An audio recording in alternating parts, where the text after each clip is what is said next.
Hey, welcome to the Living Yoga series. My name is Darren, and in honor of this election season, I thought we would address the question, can a yogi be political?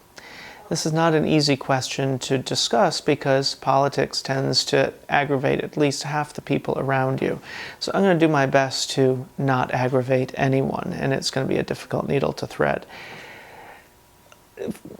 A few years ago, this was during the Iraq War, there was a march protesting it just before the war started.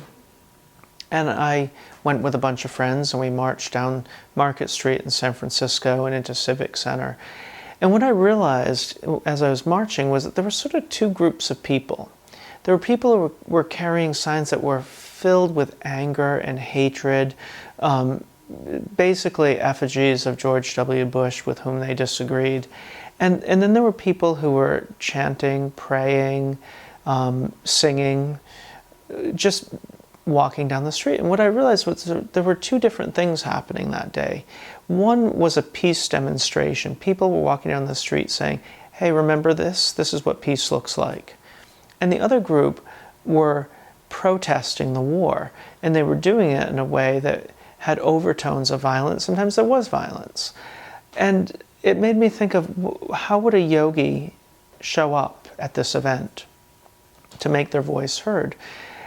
And it's a difficult one, but there's actually a lot of commentary in the ancient text about being an active part of the world around us. The Bhagavad Gita in particular offers some pretty interesting guidance around this. One of the main sections in the Bhagavad Gita talks about work without attachment to the fruits of your work. And that sounds sort of crazy because we have these goals and this agenda that I'm going to go to work every day and I'm going to make money and I'm going to get these projects done and then I'm going to get a raise and I'm going to get a promotion. Most of our work is agenda driven and goal driven, and we have a great attachment. And if you go in for your review and your boss says, you know what, you're not getting the raise, you storm out of there and you're upset and you're unhappy. The same principle is true for political involvement. You have an agenda. You have the way you would like to see the world remade through the vehicle of politics. And you have maybe a candidate who you support or a cause that you support. And if you go into that work with attachment to the outcome, you're going to get frustrated and angry. But if you can go into that work without the attachment, the amount of energy you have and the amount of peace that you bring to your efforts is exponentially greater, and I might say more effective. If you don't believe me, believe Gandhi. He has a well-known quote, detachment is the prerequisite for effective involvement. And many of us think of being detached as being sort of like a Vulcan, not feeling, not caring. But really detachment gives us the ability to care more, because we're not attached to the outcome.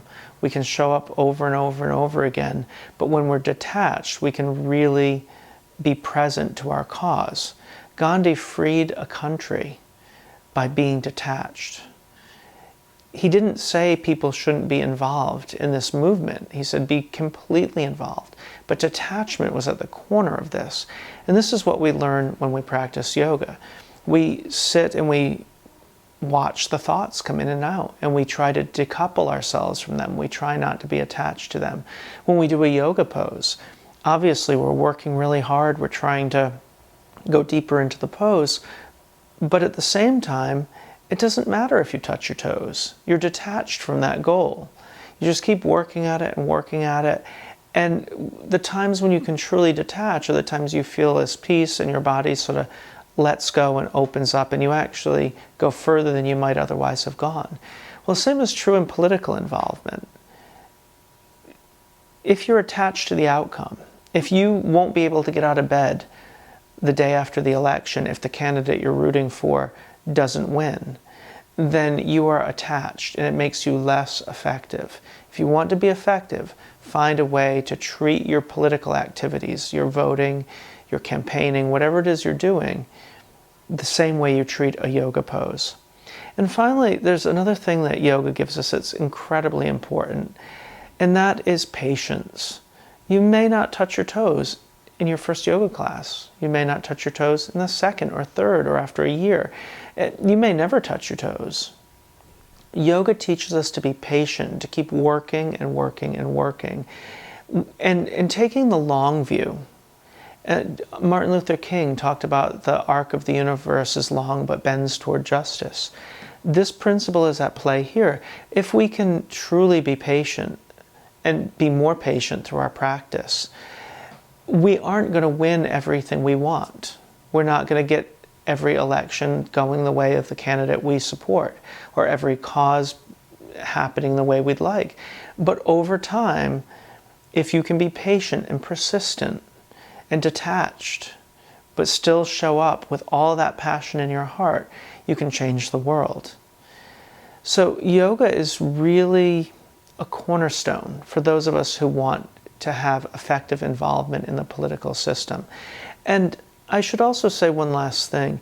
I find that when I am strong in my meditation practice, when I'm strong in my yoga practice, when I turn on the evening news and I see politicians saying horrific things or saying things with which I profoundly disagree, I don't react to them as much. Because one of the things I've observed is that part of the way politicians often gain power is by our reaction. Not necessarily by our support, but by our reaction to their words. So yoga can help us step back, not react, evaluate our options, and then cast our votes accordingly. If you like this video, be sure to subscribe down below so you can be alerted when we have new videos coming out. Also, if you would like to follow us on Facebook and Twitter, you can find that information on our website, which is thelivingyogaseries.com, all linked to below in the show notes. Finally, if there's questions you would like to ask, you can either shoot us an email through the website, or you can put a comment in the comment section below.